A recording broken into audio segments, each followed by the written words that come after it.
good morning to everyone. I am Gaurav Gupta. I come back again with a new lecture. And this lecture is for class 8, chapter number 14. And the name of the chapter is factorization. This chapter is very important for your competitive exam as well as your board exam. And according to me, this is the basic fundamental chapter for your mathematics. If you want to boost your mathematics skill, then you have to do more and more practice of such chapter, because this chapter is very important as well as it is very interesting also. Why it is interesting? So let's just start the topic. Now the chapter 14 हम अच्छे से start करने जा रहे हैं 14.1 and the topic name is what?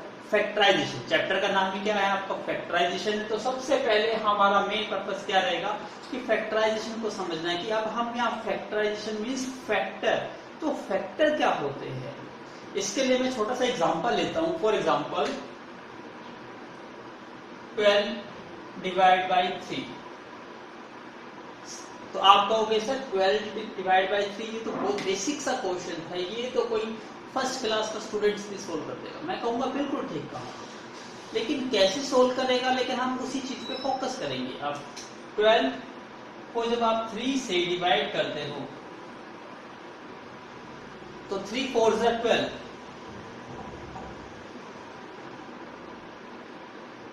फिर आपका question ये, सर ये तो हमें भी पता है कि 3 को 12 से डिवाइड करेंगे 4 पे जाएगा, दैट इज 0. फिर इसमें नई बात क्या है? तो मैं भी कहूंगा, फिर मैं पुरानी बातों पे जा रहा हूं. मैं कहता हूं दिस इज व्हाट, ये 12 है क्या चीज हमारा? क्या कहोगे आप? सर ये तो डिविडेंड है. डिविडेंड है. मैं कहूंगा ये क्या चीज है? तो कहोगे sir obviously it is a divisor. मैं कहूंगा बिल्कुल ठीक है, ये भी क्या है आपका? डिवाइजर है. अब मैं इसकी बात करता हूं. This one is what? This one is quotient and this one is what? Remainder. तो अभी माइंड में ये सोच रहे हैं सर ये सारी बातें तो हमें पता है, आप इसमें नया क्या बता रहे हो. ठीक है, अब हम फैक्टर्स की बात कर रहे हैं, क्योंकि जो फैक्टराइजेशन टॉपिक है, एक तो पहले सबसे पहले ये बताना चाहूंगा कि ये क्लास 8 से स्टार्ट नहीं होता, बल्कि क्लास 3rd या 4th क्लास से ये फैक्टराइजेशन टॉपिक स्टार्ट हो जाता है. तो यहाँ जो एनसीईआरटी में गिवन है वो स्टार्टिंग आपका वहीं से ही है. फर्स्ट एक्सरसाइज बिल्कुल सेम टू सेम वही एक्सरसाइज ही है जो आप 3rd class 4th class 5th class से ही स्टार्ट कर देते हो. इट मीन्स ये टॉपिक बहुत इजी टॉपिक काम होगा. तो हमारा बेसिक यहीं से स्टार्ट होगा, क्योंकि टॉपिक का नाम ही फैक्टराइजेशन है, तो हम स्टार्टिंग से कर रहे हैं. तो सबसे पहले हमें ये देखना है, जब आप किसी भी डिविडेंड को किसी भी डिवाइजर से डिवाइड करते हो तो आपको क्वोशिएंट मिलता है और रिमाइंडर मिलता है. चाहे यहाँ पे रिमाइंडर की बात कर रहे हैं, रिमाइंडर यहाँ पे कितना मिल रहा है आपको? 0. तो जब आप किसी नंबर को किसी दूसरे नंबर से डिवाइड करते हो और आपको रिजल्टेंट पे जो रिमाइंडर होता है वो 0 मिलता है, तो आप उसको ये कह सकते हो कि वो नंबर सेकंड नंबर से क्या है? कंप्लीटली डिविजिबल है. क्या लिख सकते हो? मैं इसको यहाँ यदि स्टेटमेंट की सेंस में लिखना चाहूं तो क्या लिखूंगा? मैं ये लिख सकता हूं 12 इज डिविजिबल बाय 3 लिख सकता हूं. और डिविजिबल की जगह मैं एक वर्ड और ऐड कर दूं. क्या वर्ड ऐड करता हूं? Completely divisible.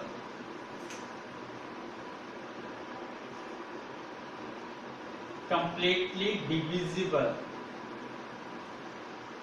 क्या कहा मैंने कहा 12 इज कंप्लीटली डिविजिबल बाय 3. तो आपके माइंड में एक चीज स्ट्राइक करनी चाहिए, क्या? जब 12 इज कंप्लीटली डिवाइड होता है 3 से, तो 3 क्या है? 3 is a factor of the 12. यहाँ पे हमारा जो मेन पॉइंट है वही चीज आपको फोकस करनी है, क्योंकि फैक्टराइजेशन है, यहाँ पे हमें फैक्टर करने हैं. तो सबसे पहले फैक्टर निकालने के लिए आपको उस नंबर को किसी न किसी नंबर से डिवाइड करना है, और यदि वो नंबर से वो नंबर कंप्लीटली डिवाइड हो जाता है तो आप उस नंबर को क्या कहोगे, yes this number is divisible by this number. जैसे यहाँ पे 12 इज कंप्लीटली डिविजिबल बाय 3, तो मैं ये इसको थोड़ा स्टेटमेंट और चेंज करके लिखना चाहूँ तो ये लिख सकता हूँ 3 इज अ फैक्टर ऑफ 12। ये भी लिख सकता हूँ, क्या लिख सकता हूँ, 3 इज अ फैक्टर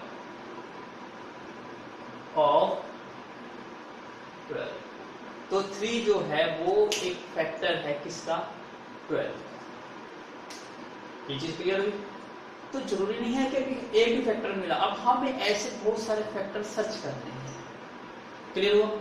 तो अभी था ये हमारा टॉपिक कि फैक्टर क्या होता है। तो आप आई होप आपको मिनी क्लियर हुआ होगा फैक्टर क्या होता है।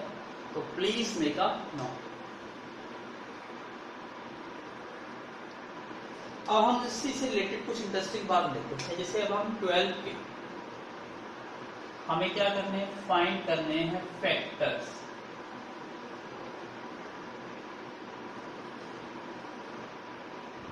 ट्वेल्व के हमें फैक्टर्स करने हैं। तो सबसे पहले जब किसी के फैक्टर्स की बात करते हो तो सबसे पहले नाम नंबर आते ही आप 2 फैक्टर ऑटोमेटिकली लिख सकते हो, क्योंकि किसी भी नंबर के 2 फैक्टर तो ऑलरेडी होते ही होते हैं।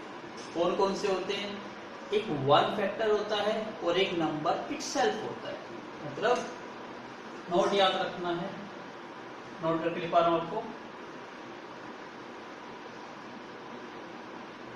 Everyone has 2 factor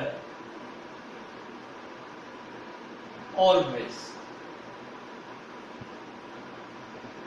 कोई भी चीज हो उसके 2 फैक्टर होते ही होते हैं।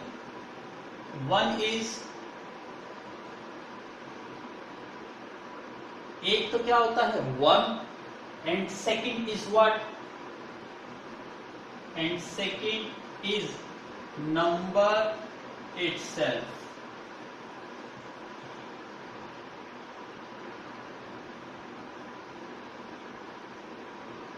क्या मतलब, एक तो 1 होता है फैक्टर और एक इटसेल्फ। इटसेल्फ का मतलब जोन से नंबर के फैक्टर निकाल रहे हो वही उसका भी एक फैक्टर होता है।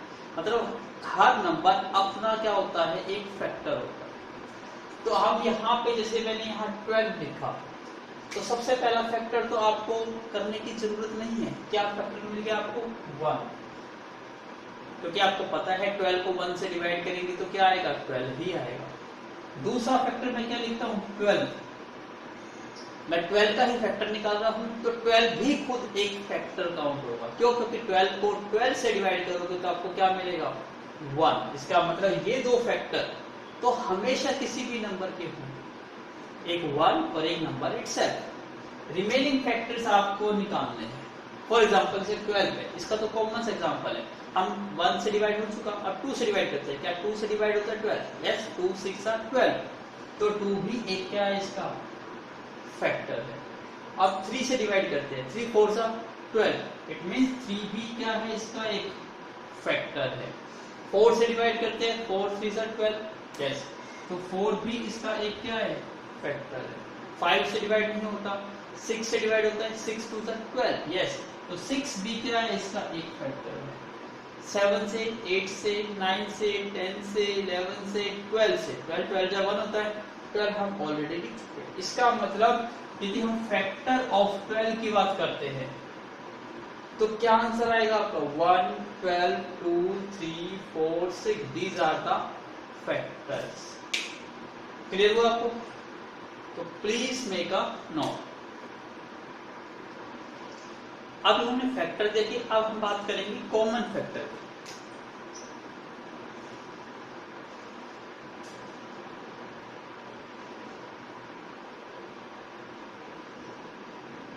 फॉर एग्जाम्पल यहाँ पे मैं 2 नंबर कंसीडर करता हूँ, एक 12 और एक 18। अब हम इसके फैक्टर्स की बात करते हैं। तो सबसे पहले आप नंबर देखते ही 2 फैक्टर तो ऑटोमेटिकली लिख लोगे, एक 1 और एक नंबर इटसेल्फ। ये तो होंगे ही होंगे। ऐसे 12 के फैक्टर की करोगे तो 1 और 18 इटसेल्फ, ये दोनों तो होंगे। अब स्टार्ट करते हैं इसके। आपको पता है ये 2 से भी डिवाइड होता है, 2 6 are 12, 3 4 are 12, 4 3 are 12, 6 2 are 12 और तो नहीं है कोई। अब 18 पे करिए, 2 9 जा 18, 3 6 जा 18, 4 पे नहीं होता, 5 पे नहीं, 6 3 जा 18, 7 पे नहीं होता, 8 पे नहीं होता, 9 9 2 जा 18, फिर 10 11 12 वगैरह पे नहीं होता। तो अब यहाँ पे देखिए कि कॉमन फैक्टर कौन कौन से है। तो 1 की बात करते हैं, 1। इसका मतलब जब भी हम किसी भी नंबर के कॉमन फैक्टर की बात करते हैं तो उसमें से कोई भी फैक्टर नहीं दिखाई देता तो 1 is always a common factor of any number. लिख सकते हो? तो यहां नोट करके एक चीज और लिखिए, क्या लिखोगे? 1 is always a common factor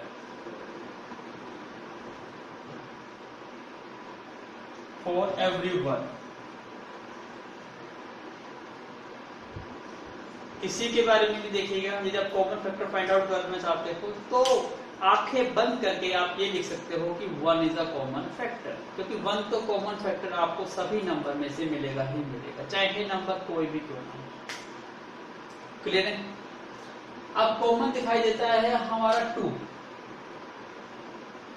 यहां भी 2 है, 6 यहां भी 6 है।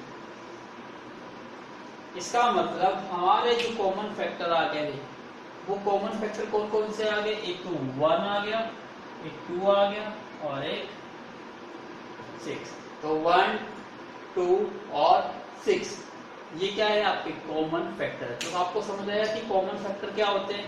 कि वो फैक्टर जो सभी में प्रेजेंट हो। यदि आप दो नंबर के बीच में कॉमन फैक्टर फाइंड आउट करना चाह रहे हो तो दोनों नंबर को चेक करिए, दोनों के फैक्टर लिखिए, फिर दोनों के फैक्टर को सर्च करिए कि कौन कौन से फैक्टर जो दोनों में अवेलेबल है उनको हम क्या कहेंगे? Common factor. तो जरूरी नहीं है 2 नंबर्स के बीच में हो, 3 नंबर हो सकते हैं, 4 नंबर, 5 नंबर, लेकिन आप कंडीशन क्या रखनी है कि वो फैक्टर जो सभी में प्रेजेंट होगा उसको क्या कहेंगे हम? Common factor.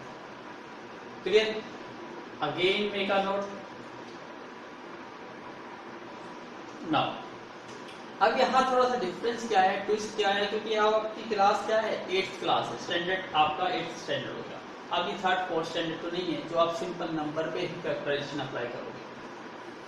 अब यहाँ पे जो आपके फैक्टर्स आपको अप्लाई करने हैं, फैक्टराइजेशन करनी है, वो नंबर्स के अलावा उन वेरिएबल्स पर भी अप्लाई होगा। अब वेरिएबल्स में most of the students confuse हो जाते हैं क्योंकि उन्हें प्रॉपर वे से अंडरस्टैंडिंग नहीं होती, इसलिए वो कंफ्यूज हो जाते हैं।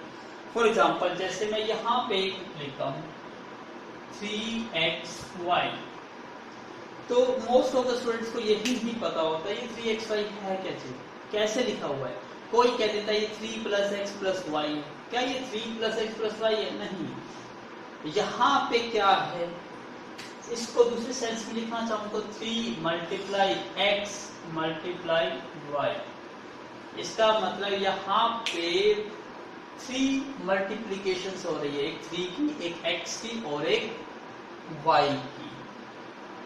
तो 3xy या 3 × x × y लिखते हो, इसका मतलब एक ही चीज होती है। ये चीज क्लियर हो गई आपको? तो इसको ये मत सोचिए कि ये 3x के साथ भी मल्टीप्लाई होगा, ये 3y के साथ भी। कई स्टूडेंट्स क्या करते हैं, इसको ऐसे लिख देते हैं 3 × x 3x और 3y। ये कहते हैं 3 तो x के साथ आपने लिखा तो y के साथ भी मल्टीप्लाई होगा। नहीं, ये तीनों के तीनों आपस में मल्टीप्लाई है, और मल्टीप्लाई जब आपस में होते हैं तो आप उसका ऑर्डर को चेंज कर सकते हो, लेकिन ये नहीं कि किसी भी नंबर को 2 टाइम्स या 3 टाइम्स लिख सकते हो। फॉर एग्जाम्पल इस नंबर में आप इसकी रोटेशन चेंज करना चाहते हो तो कर सकते हो। जैसे मैं इसको ऐसे भी लिख सकता हूँ x × 3 × 5। अभी भी मीनिंग क्लियर है, एक ही है, तीनों नंबर क्या है? मल्टीप्लाई में। आप इसको ऐसे लिखना चाहते हो x × y × 3, अभी भी वही रिजल्ट आएगा, सेम रिजल्ट है। आप इनके ऑर्डर को चेंज कर सकते हो, लेकिन ये मत सोचिएगा कि ये 3x के साथ भी मल्टीप्लाई है, ये 3y के साथ भी। क्यों? क्योंकि ये तीनों आपस में क्या है? मल्टीप्लाई है। इसी को क्या कहते हैं हम? Associative law.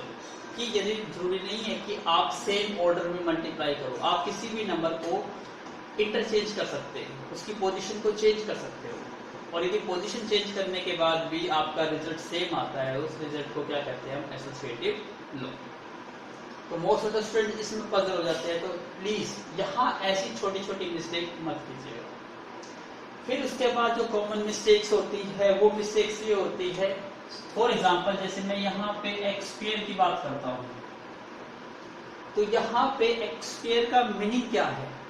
एक्स स्क्वायर का मीनिंग यहाँ पे ये है कि x मल्टीप्लाई हो रहा है x के साथ।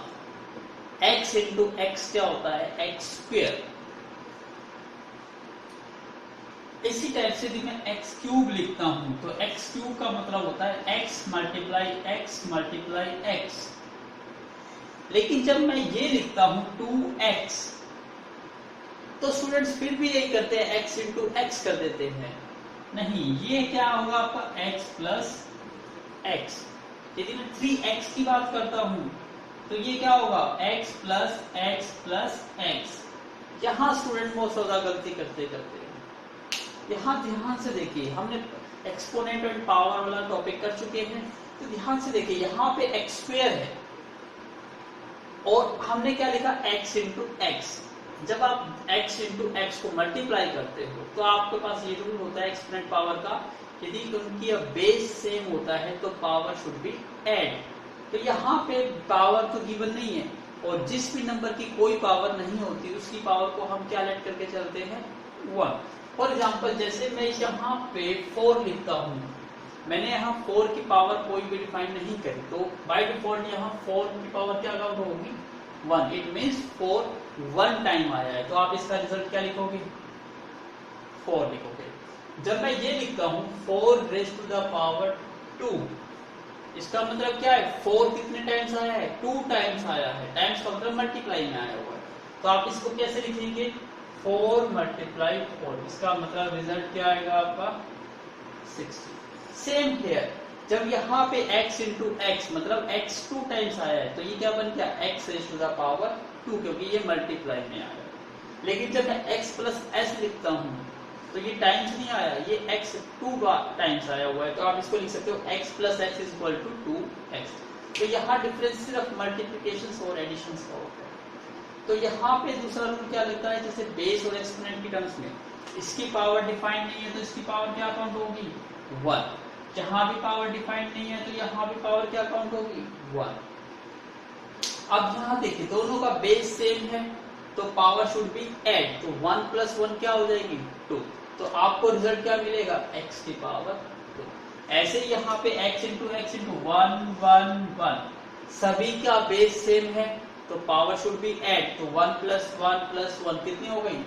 3। लेकिन जब ये एक्सपोनेंट और पावर के थे, ये मल्टीप्लाई में डिवाइड में रूल अप्लाई होते थे, क्या प्लस वगैरह में होते थे? नहीं। तो ये x प्लस एक्स है तो इसको क्या लिखोगे आप? 2x। 3x है, इसका मतलब क्या है? x plus x. तो ये छोटी छोटी मिस्टेक मत करिएगा, क्योंकि यहीं पे गलती कर दोगे तो ये चैप्टर टफ लगने लगेगा। क्लियर? तो please make a note. Now look at the board. अब हम अपने क्वेश्चन स्टार्ट करते हैं। हमने चैप्टर का बेसिक्स पार्ट कर लिया, अब हम एक्सरसाइज 14.1 का क्वेश्चन नंबर 1 रीड करते हैं। Find the common factor. आपको कॉमन फैक्टर फाइंड आउट करने हैं, ये आपके फॉलोइंग पार्ट है। तो हम फर्स्ट पार्ट सॉल्व करते हैं। फर्स्ट पार्ट हमारा क्या है? 12x, 36। यहाँ पर आपको फाइंड आउट क्या करने हैं? Common factor. सबसे पहले आपको क्या करने हैं? उसके फैक्टर करने हैं। तो सबसे पहले हम 12 और x के फैक्टर करते हैं। तो सबसे पहले देखिए 12x, इसका मतलब क्या है कि 12 मल्टीप्लाई है किसके साथ? x के साथ। तो पहले तो इसको लिखने का तरीका सीखिए। तो ये 12 मल्टीप्लाई x। क्लियर है? अब यहां पे आपको इसके फैक्टर करने हैं, तो ऐसे फैक्टर करने हैं जो इसमें भी आ जाए और इसमें भी आए, कॉमन फैक्टर करने हैं। अब ध्यान से देखिए, इसी सा तरीका है बिल्कुल। यहां पे 36,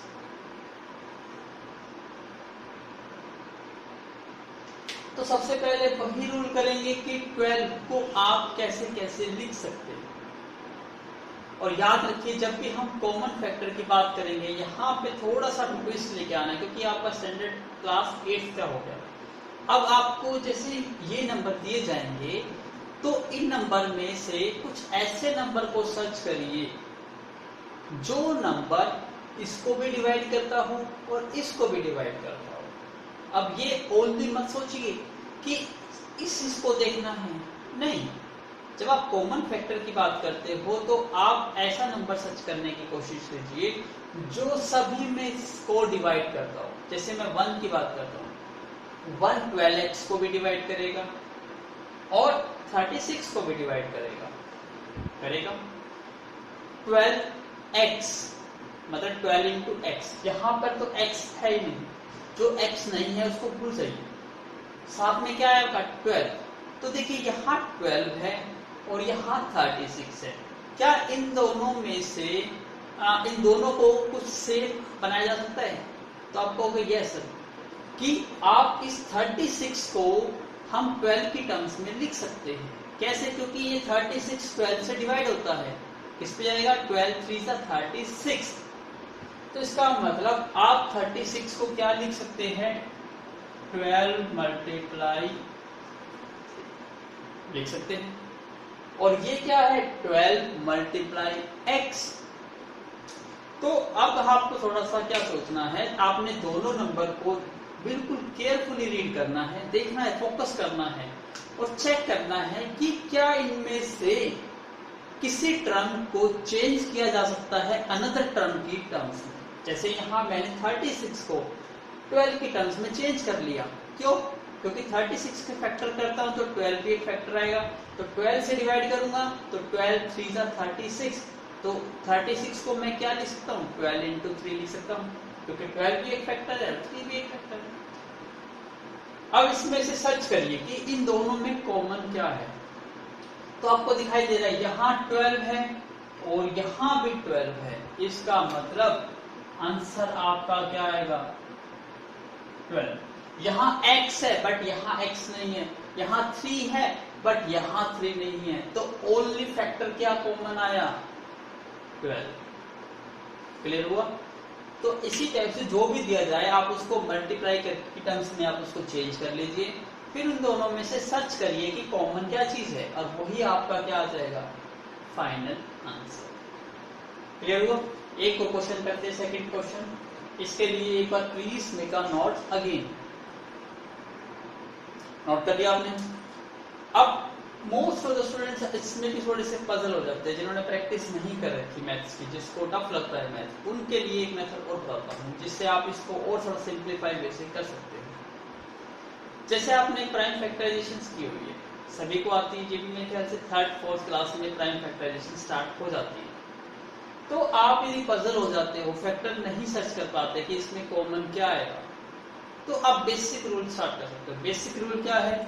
जैसे फॉर एग्जांपल आपका 12 है तो आप 12 के फैक्टर करना स्टार्ट करिए। जैसे आपको मैंने सेट 3rd या 4th क्लास में आपका प्राइम फैक्टराइजेशन टॉपिक है। सबसे पहले इस नंबर को डिवाइड करना स्टार्ट करिए। सबसे स्मॉलेस्ट नंबर क्या होता है आपका? 2 से डिवाइड करोगे। जब आप इसको 2 से डिवाइड करते हो तो 2 6 सा 12। फिर ये 2 से डिवाइड करोगे, 2 3 सा 6। आप किस पे जाएगा? ये 3 पे। तो 3 बन जा 3। ठीक है, 1 पे गया ये। तो अब जो ये फैक्टर आ गया आपके दो, ये अब किस पे जाएगा? ये 1 पे। तो आप इसको ऐसे लिख सकते हो 1 1 जा 1।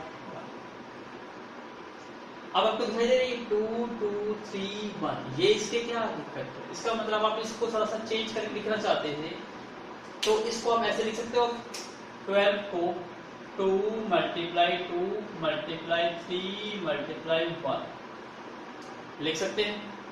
और इनटू में x है, इनटू में आपने क्या लिखा? x। क्लियर है? तो ये उन स्टूडेंट्स के लिए है जिनको प्रैक्टिस नहीं है, जो फैक्टर इनका कॉमन फैक्टर फाइंड आउट नहीं कर पा रहे, ये उनके लिए है। तो जो इजीली कर पा रहे हैं वो इस लॉन्ग मेथड को अवॉइड कर सकते हैं, डायरेक्ट भी निकाल सकते हैं। अब यहाँ पे हम 36 की बात करते हैं। सेम यहाँ पे भी 36 से फैक्टर करिए। सबसे पहले आप 2 से डिवाइड करोगे किस पे जाएगा? 18 फिर 2 से डिवाइड होता है, 2 9 ज़ा 18। अब किससे डिवाइड होता है? 3 से, 3 3 ज़ा 9। अब किससे डिवाइड होगा? 3 से, कैंसिल होगा। या पूरा करना चाहते हो 3 3 ज़ा 1 और फिर 1 से डिवाइड करना चाहते हो ऐसे। तो अब यहाँ फैक्टर क्या मिल गए आपको? यदि मैं 36 की बात करता हूं, अब यहाँ 36 के फैक्टर क्या मिल गए आपको?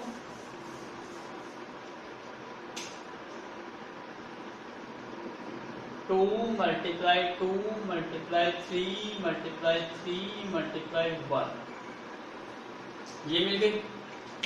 अब आप कॉमन की बात कर रहे हैं,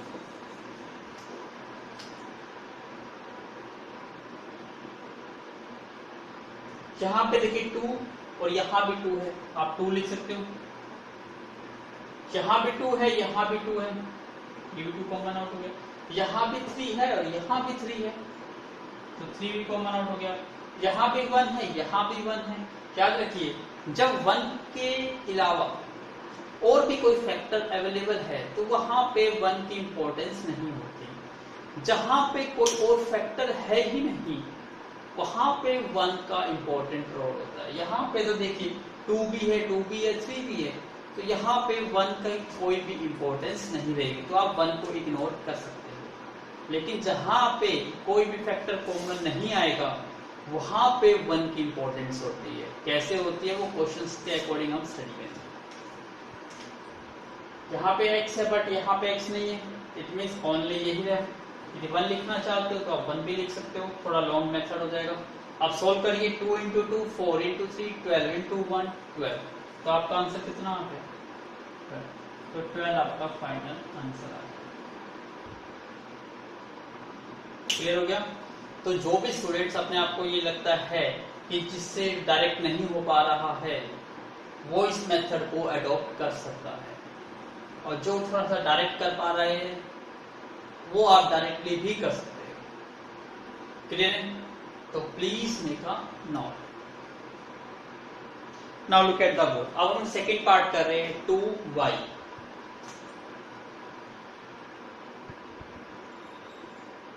और सेकेंड नंबर क्या है आपका? 22 इन xy। तो सबसे पहले 2y की बात करते हैं। 2y के फैक्टर क्या आएंगे? पहले तो 2y का मतलब क्या है? 2 इंटू वाई, तो आप इसको क्या लिखेंगे? 2 इंटू वाई।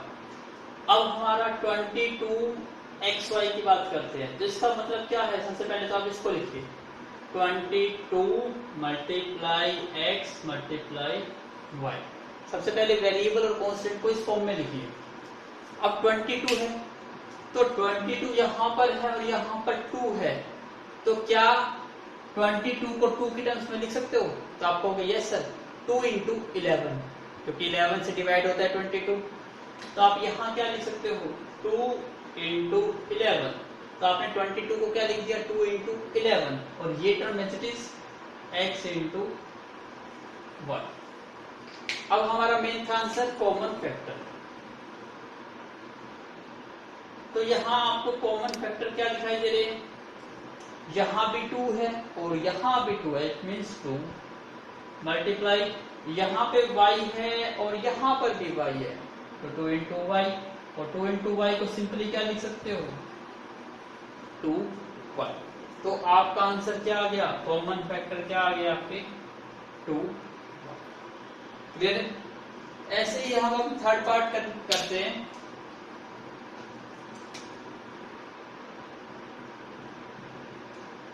तो फर्स्ट फैक्टर है 14p³ और फिर है 28p²⁴। इसके फैक्टर करने हैं।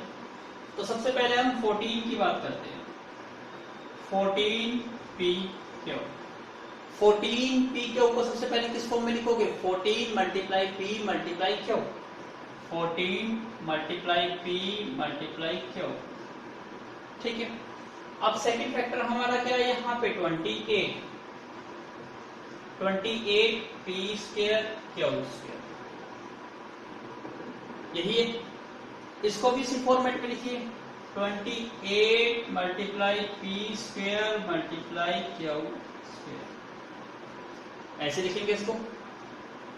अब ध्यान देना, जो मेन फोकस करना है, क्या फोकस करना है इसके लिए एक बार प्लीज मेक अ नोट। सबसे पहले यहां देखिए पी स्क्वायर और क्यू स्क्वायर, पी स्क्वायर और क्यू स्क्वायर कहां से मैच करता है, जहां मैंने आपको ये दिखाया था एक्स स्क्वायर। एक्स स्क्वायर का मतलब क्या होता है, x मल्टीप्लाई एक्स। ऐसे ही वाई स्क्वायर का मतलब क्या है, y मल्टीप्लाई, ऐसे ही होता है। इसका मतलब जो ये मेरा 28 पी स्क्वायर क्यू स्क्वायर है, इसका मतलब क्या है,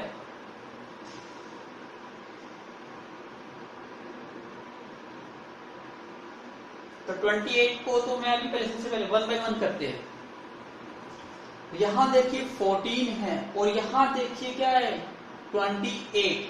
क्या किसी एक को सेकंड की टर्म्स में लिख सकते हो, तो आपका आंसर आएगा यस सर। 14 2 सा कितना होता है, 28 होता है। इसका मतलब 28 के दो फैक्टर लिख सकते हैं हम, 14 इंटू 2। यस बिल्कुल ठीक है। तो ये क्या आ जाएगा आपका 14 मल्टीप्लाई 2, क्योंकि 14 इंटू 2 28, तो 28 के फैक्टर कर दिया हमने। अब पी स्क्वायर का मतलब एक्स स्क्वायर, तो इसको 2 टाइम्स लिख सकता हूं, तो इसको ये लिख सकता हूं P multiply P multiply Q square है, तो इसको क्या लिख सकता हूं, Q multiply Q, Q multiply Q. अब हमारा आंसर क्या आएगा, कॉमन फैक्टर। तो यहां देखिए कॉमन फैक्टर कौन कौन से दिखाई दे रहे हैं, क्या 14 यहां पर है, आपको यस है अवेलेबल, इट मींस 14 आ गया। उसके बाद देखिए P, यहां भी P है, इसका मतलब P आ गया। उसके बाद यहां पे एक फैक्टर क्यू है और क्यू यहां पर भी है, क्लियर। अब 2 यहां पर नहीं है और सेकंड P भी यहां पर नहीं है और सेकंड क्यू भी यहां पर नहीं है, तो ओनली 1 P क्यू और एक 14, ये दोनों में प्रेजेंट है। इसका मतलब 14 मल्टीप्लाई पी मल्टीप्लाई क्यू, और इसको सिंपली क्या लिख सकते हो 14 पी क्यू, ये आपका आंसर आ गया। क्लियर हो गया। तो प्लीज मेक अ नोट, और जिसको ये 14 में डिफिकल्टी आ रही है, वो जो मैंने मेथड बताया आपको, वो उस मेथड से उसके फैक्टर करके निकाल सकते हैं। तो please make a note. Now look at the fourth part. Fourth part में देखिए क्या है, 2x 3x और 4, 2x 3x और 4। तो सबसे पहले हम 2x के फैक्टर करते हैं। 2x के फैक्टर क्या आएंगे, 2 मल्टीप्लाई x, ऐसे लिखोगे। अब 3x के फैक्टर करते हैं, तो कैसे लिखोगे इसको, 3 मल्टीप्लाई x। 4 के फैक्टर करते हैं, 4 के फैक्टर क्या होते हैं, 2 इंटू 2। अब यहाँ पे एक थोड़ी सी प्रॉब्लम आएगी, क्या प्रॉब्लम आएगी, जो मैं पहले ही आपको बता चुका हूँ। यहाँ देखिए जब हम कॉमन फैक्टर की बात करते हैं, क्या 2 यहाँ पर प्रेजेंट है, तीनों में नहीं है। क्या x यहाँ तीनों में प्रेजेंट है, नहीं है। इसका मतलब यहाँ तो कोई भी फैक्टर नहीं आ रहा। और आपको बताया था जहां पे कोई भी कॉमन फैक्टर नहीं मिलता, वहां पे सबसे इंपॉर्टेंट रोल किसका होता है, 1 का होता है। क्लियर हुआ। जहां पे कोई भी फैक्टर नहीं आता, वहां पे इंपॉर्टेंट रोल किसका होता है, 1 का। इसका मतलब यहाँ पे 1 क्या है, कॉमन फैक्टर होता है। तो आप लिख सकते हो 1 is a common factor for every numbers. तो यहाँ पे डायरेक्ट आंसर क्या आएगा, 1। और लिखने का तरीका देखिए, इसको आप ऐसे लिख सकते हो, 2 है, 2 को 2 इंटू 1 लिख सकते हो इंटू x, क्योंकि 2 इंटू 1 क्या होता है 2, और इंटू x 2x ही आएगा। ऐसे 3 को भी क्या लिख सकते हो आप, 3 इंटू 1 इंटू x। ऐसे ही किसी भी एक 2 को ये लिख सकते हो आप 2 इंटू 2 इंटू 1, या मैं इसको डायरेक्ट लिख देता 4 इंटू 1, वो भी लिख सकता था। अब यहाँ पे 1 1 1, तो आपका आंसर क्या आ गया, इसका जो कॉमन फैक्टर है वो क्या है, 1। तो जब भी आपको कोई भी कॉमन फैक्टर नहीं दिखाई देता तो आप ये स्टेप अप्लाई कर सकते हो। तो आप लिख सकते हो आंसर इज 1, क्योंकि 1 तो हमेशा एक कॉमन फैक्टर मिलेगा सभी नंबर का। क्लियर हो गया? अब हम अपना करते हैं फिफ्थ पार्ट। फिफ्थ पार्ट है हमारा 6ABC, 6ABC। फिर है 24AB स्क्वायर, 24AB स्क्वायर। उसके बाद है 12A square B, 12A square B. अब सेम सबसे पहले हम अपना, जब भी आप लिखते हो तो आप एक नंबर पे फोकस मत करिए, तीनों नंबर पे फोकस करिए। जहां पे 3 नंबर्स है तो 3 के 3 नंबर पे फोकस करना है, फिर फैक्टर करना। ये नहीं कि सिर्फ एक नंबर को लिया और इसके फैक्टर करने स्टार्ट कर दिए, नहीं, क्योंकि हमें कॉमन फाइंड आउट करना है। तो कॉमन तो तीनों में से ही होगा ना, यहाँ 3 नंबर है तो तीनों पे फोकस करना है। तो फर्स्ट हमारा है 6ABC। सबसे पहले तो इसको किस फॉर्म में लिखेंगे हम? 6 multiply A multiply B multiply C, ऐसे लिखेंगे इसको। सेकंड नंबर है हमारा 24AB स्क्वायर। अब याद रखिए यहाँ 24 है और यहाँ पे क्या आ रहा है 6, तो कोशिश करिए इसको 6 के टर्म्स में लिखना। तो आप क्या कहोगे? यस सर, 6 से ये डिवाइड होता है, 6 4s are 24, तो 24 को 6 इंटू क्या लिख सकते हो? 4 लिख सकते हो। यस, तो 24 को हम क्या लिखेंगे? 6 इंटू 4। A मल्टीप्लाई में A और B स्क्वायर का वही रूल, x स्क्वायर का मतलब x इंटू x, तो B स्क्वायर का मतलब B इंटू B। तो ये क्या हो जाएगा आपका? B मल्टीप्लाई B, फैक्टर हो गई। थर्ड हमारा क्या है? 12A square B। Same step, यहाँ 12 है और आप 6 को बनाते आ रहे हो, तो 6 2 12 होता है, तो आप 12 को क्या लिख सकते हो? 6 इंटू 2 लिख सकते हैं। A स्क्वायर है, A स्क्वायर को क्या लिख सकते हो? A मल्टीप्लाई A, और B को एंटिटी लिखा आपने। अब आपको दिखाई देगा इसमें से कि इसमें कॉमन फैक्टर क्या क्या है। जहां भी 6 है, यहाँ भी 6 है और यहाँ भी 6 है, इसका मतलब 6 आएगा। यहाँ A, यहाँ भी A, यहाँ भी A, यहाँ भी A आएगा। फिर यहाँ B और यहाँ पे भी B है, यहाँ भी B आ गया। यहाँ C, बट यहाँ C नहीं है। आप देखिए कि और कोई भी कॉमन टर्म नहीं है। और जब आप कॉमन टर्म को सर्च करते हो ना, तो जब टर्म्स होते हैं उसमें से सबसे लोवेस्ट टर्म देखा करो, क्योंकि जो कॉमन है वो सभी में होनी चाहिए। तो जो लोवेस्ट टर्म है उसको फोकस करिए, बड़ी टर्म को मत देखिए। लोवेस्ट टर्म के फैक्टर देखिए कि दूसरे टर्म में प्रेजेंट है या नहीं है, क्योंकि लोवेस्ट टर्म में क्या आ सकती है? कॉमन आ सकती है। ज्यादा बिगर टर्म को नहीं आ सकती, क्योंकि वो स्मॉलर टर्म में प्रेजेंट ही नहीं होगी। तो मेनली फोकस कहाँ पे करिए? Smaller term. यहाँ स्मॉलर टर्म आपकी यही से हम सी। तो जब हमने देखा 6 सभी में प्रेजेंट है, लिख दिया। A देखा, B सर्च किया, बट C नहीं प्रेजेंट है, इसका मतलब ओनली क्या प्रेजेंट है? 6 इंटू A इंटू B। इसका मतलब आपका common factor is what? 6AB is the desired answer. Please make a note. Now look at the board, 6th part. तो सबसे पहले हमारा फर्स्ट टर्म क्या है? 16x³। तो 16x³ के फैक्टर करते टाइम फर्स्ट पे फोकस नहीं करना, तीनों पे एनालाइज कर लो, सर्च कर लो। 432, इसमें मिनिमम नंबर क्या है? 4। इसका मतलब कोशिश करो इसको 4 की टर्म्स में चेंज करने की। तो 16 को 4 से डिवाइड करोगे, 4 4 से 16, इसका मतलब 16 को क्या लिख सकते हो? 4 इंटू 4 लिख सकते हो। और x³ मतलब just like x square, x into x, तो यहाँ क्या आ जाएगा? x into x into x। तो ये बन जाएगा आपका x into x into x। Next term क्या है आपकी? -4x²। नेगेटिव टर्म्स हो तो उसको नेगेटिव ही रखो पहले। 4 है, 4 तो आपको यूज ही नहीं करना। और x² को क्या लिखा हो? x multiply x। 32, 4 की टर्म्स में चेंज करना है, तो 4 8 32।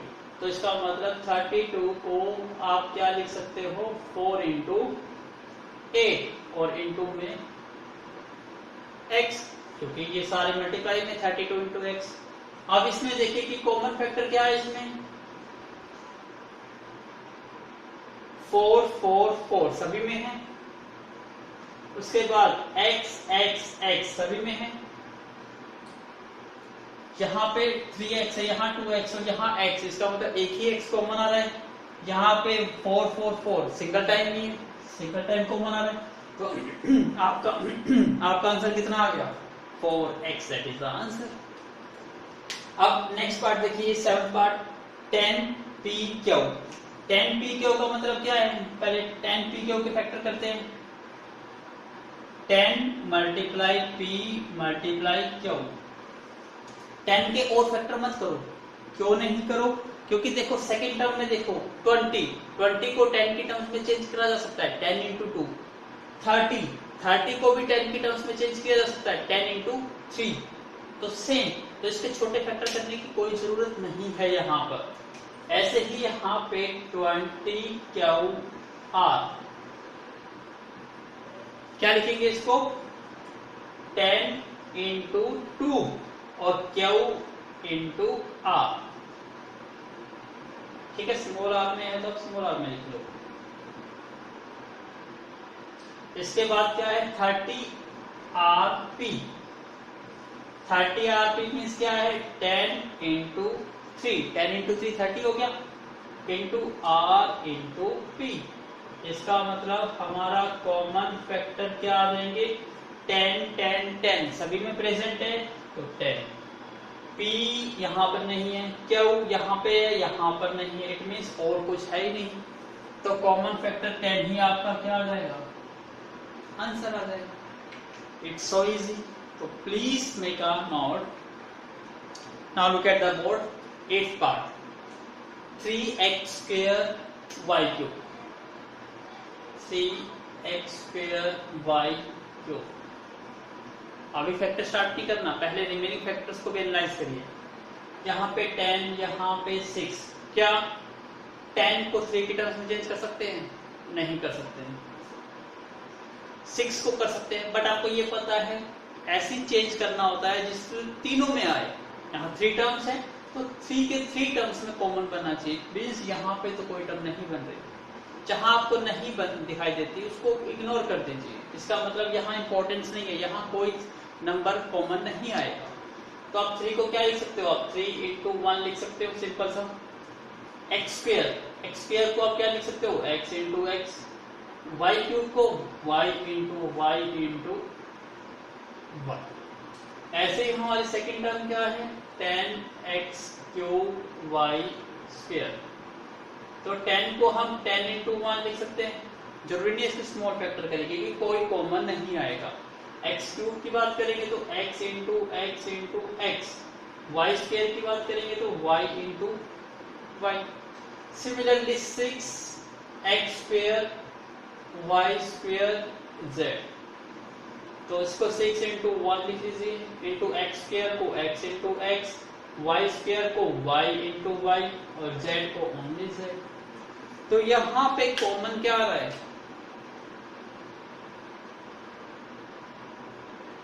यहाँ पे कोई नंबर तो कॉमन नहीं है, सिर्फ 1 को ले सकते हो तो लिख सकते हो 1 मल्टीप्लाई। यहाँ पे x x x x x x, कितने x कॉमन आ रहे हैं, 2x। x into x क्या बन गया, 2 कॉमन आ रहे हैं ना, x x x। तो आपने लिखा पहले फर्स्ट x, फिर सेकेंड x भी कॉमन आ रहा है, सेकेंड x। फिर y y y, y भी कॉमन है, फिर y y y। इसका मतलब सभी में x x और y y कॉमन आउट हो गए। इसका मतलब यहां से क्या बन गया आपका, x into x x square, y into y y square. तो आपका आंसर क्या आ गया, common factor is x square and y square. तो x square y square that is the common factor, that is the answer. Please make a note. तो हमने अपना question number 1 complete कर लिया है ऑफ एक्सरसाइज 40.1 का। तो सबसे पहले आप क्वेश्चन नंबर 1 टाइप की मोर एंड मोर प्रैक्टिस करिए। जब आपको क्वेश्चन नंबर 1 क्लियर हो जाएगा फिर हम सेकंड टर्म के क्वेश्चंस की प्रैक्टिस करेंगे। तो इसके लिए आप अपनी बुक्स के ओपन कीजिए, उसमें एग्जांपल्स दिए गए हैं और इन एग्जांपल्स को do more and more practice. यदि आपको वो स्टेप, ये जो आज आपने वीडियो रीड करी है, फिर ये सारी चीज आपको कॉन्सेप्ट क्लियर हो जाएगा तो आपका next topic it becomes very very easy. So thank you once again for watching my video और आप नेक्स्ट लेक्चर के लिए please be ready. Thank you once again.